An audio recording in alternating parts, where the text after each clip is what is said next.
ಸ್ನೇಹಿತರೆ ನಮಸ್ತೆ. ನಾನು ಈಶ್ವರನ್ ಪಿ ತೀರ್ಥ ಮಾತಾಡ್ತಾ ಇರೋದು. ನಾನಿವತ್ತು ರಾ ಫುಡ್ ಬಗ್ಗೆ ತಿಳಿಸ್ಲಿಕ್ಕೆ ಹೊರಟಿರೋಂಥದ್ದು.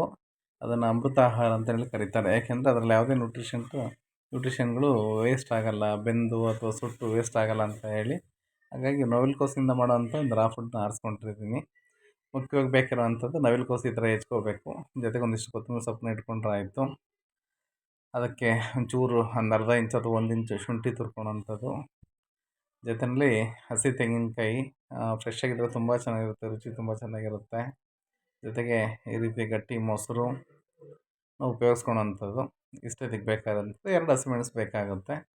ಈ ಥರ ನೋಡಿ ಸಾಸಿವೆ, ಕರಿಬೇವು, ಹಸಿಮೆಣಸನ್ನು ಒಗ್ಗರಣೆ ಹಾಕ್ಕೊಂಡು ಸ್ವಲ್ಪ ತಣ್ಣಗಾದ್ಮೇಲೆ ಆ ಪಾತ್ರೆ ತಣ್ಣಗಾದ್ಮೇಲೆ ಹಸಿ ಮೊಸರನ್ನ ಅದಕ್ಕೆ ಹಾಕ್ಕೊಳೋಂಥದ್ದು. ಅದಾದಮೇಲೆ ಅದ್ರ ಮೇಲೆ ನವಿಲುಕೋಸು, ಒಂದು ಸೌತೆಕಾಯಿ ಹೆಚ್ಚಿರಿದ್ರೆ ಅದನ್ನ ಹಾಕ್ಕೋಬೋದು ಬೇಕಾದ್ರೆ, ಅಥವಾ ಹೀರೆಕಾಯಿನ ಹಾಕ್ಕೋಬೋದು. ಈ ಥರ ಹಾಕ್ಕೊಳೋಂಥದ್ದು.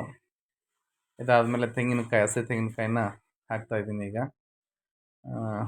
ಹಸಿ ತೆಂಗಿನಕಾಯಿ ಅದಾದಮೇಲೆ ನಾನು 2ರಿಂದ 3 ಹಿಡಿ ಹಾಕಿ 4 ಜನಕ್ಕೆ ಮಾಡ್ತಾ ಇರೋಂಥದ್ದು. ಹಸಿ ಶುಂಠಿ ಹಾಕ್ತಾಯಿದ್ದೀನಿ. ಜೊತೆಯಲ್ಲಿ ಕೊತ್ತಂಬರಿ ಸೊಪ್ಪು ಕಟ್ ಮಾಡ್ಕೊಂಡಿದ್ದೆ ಸಣ್ಣಗೆ. ತುಂಬ ರುಚಿ ಕೊಡುತ್ತೆ ಕೊತ್ತಂಬರಿ ಸೊಪ್ಪು, ಅದನ್ನು ಸಹ ಹಾಕ್ತಾಯಿದ್ದೀನಿ. ಇದಾದಮೇಲೆ ಉಪ್ಪು, ಪಿಂಕ್ ಸಾಲ್ಟ್ ಏನಂತ ಹೇಳ್ತೀವಲ್ಲ, ಸೈಂಧವ ಲವಣ ಅಂತೇಳಿ ಅದನ್ನು ಬಳಸೋವಂಥದ್ದು. ಇಷ್ಟೆಲ್ಲ ಆದಮೇಲೆ ಚೆನ್ನಾಗಿ ಇದನ್ನು ಕೈ ಆಡಿಸ್ಕೊಂಡು ಚೆನ್ನಾಗಿ ಇದು ಮಾಡಬೇಕು. ಮಿಕ್ಸ್ ಮಾಡೋದು ಅಂತ ಹೇಳ್ತೀವಲ್ಲ ಅದನ್ನ ಚೆನ್ನಾಗಿ ಆಗೋರಿಗೆ ಚೆನ್ನಾಗಿ ಮಿಕ್ಸ್ ಮಾಡಿದ್ರೆ ಗೊತ್ತಾಗುತ್ತೆ ಕನ್ಸಿಸ್ಟೆಂಟ್ ನಿಮಗೆ ಚೆನ್ನಾಗಿ ಮಿಕ್ಸ್ ಆಗಿದೆ ಅಂತ ಎಲ್ಲರಿಗೂ ಗೊತ್ತಾಗುತ್ತೆ. ಆ ರೀತಿಯಲ್ಲಿ ಅದಾದಮೇಲೆ ನೋಡಿ ಈ ರೀತಿಯಲ್ಲಿ ನಿಮಗೆ ನವಿಲುಕೋಸಿನ ಇದು ಚೆನ್ನಾಗಾಗುತ್ತೆ. ಇದು ಶುಗರ್ ಪೇಷಂಟ್ಗಳಿಗಂತೂ ತುಂಬ ಅದ್ಭುತವಾದ ಆಹಾರ, ತುಂಬ ಒಳ್ಳೆಯದು ಶುಗರ್ ಪೇಷಂಟ್ನವ್ರಿಗೆ. ನಿಧಾನಕ್ಕೆ ಸುಮಾರು ಒಂದು 20 ನಿಮಿಷಗಳ ಕಾಲ ಈ ಬಟ್ಲಲ್ಲಿ ಹಾಕಿ ಸುಮಾರು ಒಬ್ಬೊಬ್ರಿಗೆ ಒಂದು ಕಾಲು kg ಬಂದಿದೆ. 20 ನಿಮಿಷಗಳ ಕಾಲ ನಿಧಾನಕ್ಕೆ ಈ ಥರ ತಿನ್ನೋವಂಥದ್ದು.